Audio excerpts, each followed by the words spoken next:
ভাই কই যাবেন? ভাই রংপুর যামু। রংপুর যে যাইবেন ভাড়া কত জানেননি? কিনলিগা ভাই ভাড়া তো 800 টাকা। আগের দিন গা ভুলে যান গা, তেলে দান যে বাড়তি মানে সিরিয়াল থাকে দাঁড়ান নাকি আগে টিপ মারতাম প্রতিদিন, আর এখন একদিন টিপ মারলে পরের দিন বয়ে থাকুন লাগে তেলের লিগা। তাইলে ভাই এখন ভাড়া কত কইরা? ভাড়া এখন 1700 টাকা, ওই লোন না ভাই ধানটা। ভাড়া এখন 1700 টাকা করছে, যাইতে যেতে তো আমার 3400 টাকা যাইবো। তাহলে আমি কেমনে কি করবো? আইতে যাবেন না এখান থেকে সরেন, আমার প্যাসেঞ্জার আইতাছে।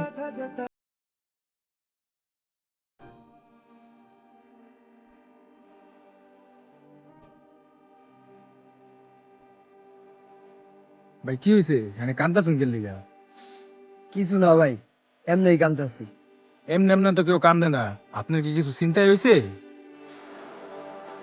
না ভাই, কিছু চিন্তাই হয় নাই।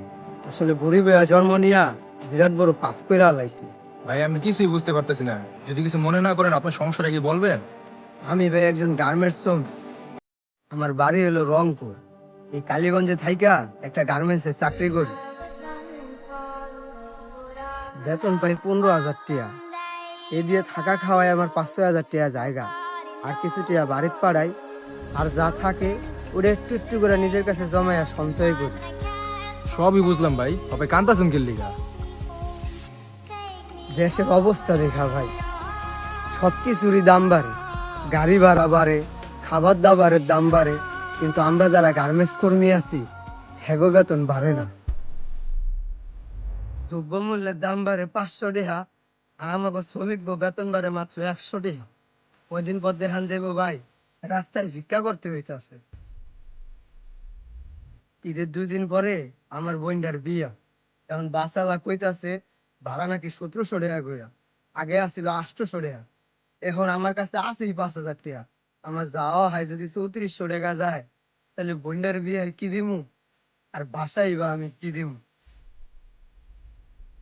আমার পরিবার তো ভাই এখন আমার আশায় আছে, আমার বোনরাই আমার আশায় আছে। হ্যাগো কথাই বা কি কম, আমার নিজেরও তো একটা আশা আছে। আমার বাপের লেগে এটা নিমু, ভাইয়ের লেগে কিছু নিমু, বোনটার লেগে কিছু নিমু, মায়ের লেগে একটা কাপড় নিমু। কিন্তু ভাই যখনই বেতনটা পাই তখন সব শেষ হয়ে যায়। আমাকে আশা শুধু আশাই থাকে, পূরণ আর হয় না ভাই। এখন নিজের কাছেই নিজের মনে হয় গরিব ঘরে জন্ম নিয়া বিরাট বড় ফাঁক কইরা লাইছি। ভাই কান্না করে লাভ নাই, গরিবের কান্নার কোনো মূল্য নাই। আমিও ভাই একজন গরিব মানুষ। ভাই এটা রাখেন, হাজার হোক ভাই, বোনের তো বিয়া, যাইতে তো হইবই। ধন্যবাদ ভাই।